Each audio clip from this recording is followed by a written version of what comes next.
This serves as an entry voucher for Minos escape rooms. Be the first to escape our most immersive room yet. And win $1 million. So Adam, I'm wondering, how do you describe Escape Room? Because it's not quite an horror movie, but it has those psychological thriller kind of that taste, you know what I mean? Yeah, I describe Escape Room as a psychological roller coaster. It's more like an experiential ride with thriller and horror elements is the way I would describe it. You know, it's ultimately a 10 Little Indians movie about people being locked into a space, but each room is its own villain in a way. So, when does the game start? I think this is the escape room.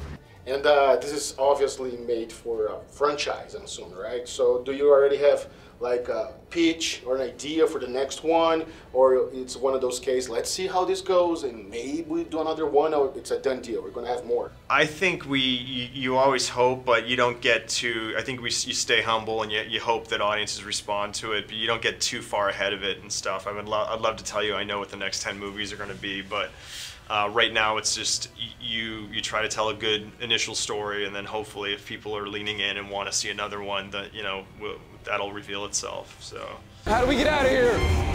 It's Fahrenheit 451. Got it. Talk about immersive. What's wrong with you? That was real. And what was the thought process between making a PG-13 movie versus a rated R movie? Because I imagine with the rated R, you explore more the gore, dance, but at the same time, there's a smaller reach. So how was the talk for that? You know, I think initially the producers, Neil Moritz and Ori Marmor, I think they weren't interested in making a gory kind of movie. And look, I didn't want to tread on Saw, and there's been some comparisons to Saw, but I always felt like it's more, for this type of movie, it's more about the suspense and about what you don't see and about creating tension without necessarily needing to lop somebody's arm off and stuff. And so it was just a creative choice. And then we weren't really constrained. The one place we were constrained with the PG-13 of it all was the F word, because when you're about to die, like, you want to say the F word, right? And so that was the only place where I felt like, man, I wish I could drop a couple more F-bombs. You get one, right? You get one. You get one. Yeah. So we had to use that wisely. Surviving is a choice. I want out. You let me out of here now.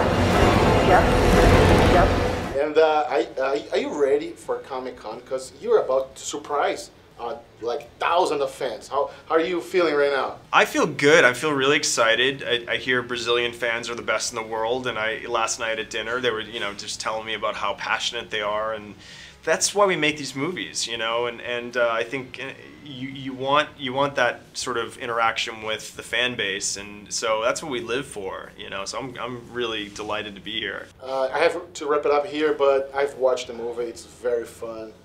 Good work. Well done. Oh, thanks. That means a lot. We hope that the world responds the way that you guys seem to be. So we'll see. Hey TNT, don't miss Escape Room. It's coming out in February. It's super fun, scary, a thrill ride, and hopefully you guys will love it. Perfect, Adam. Thank you so much. Cool. Have a good day. Thank you, buddy.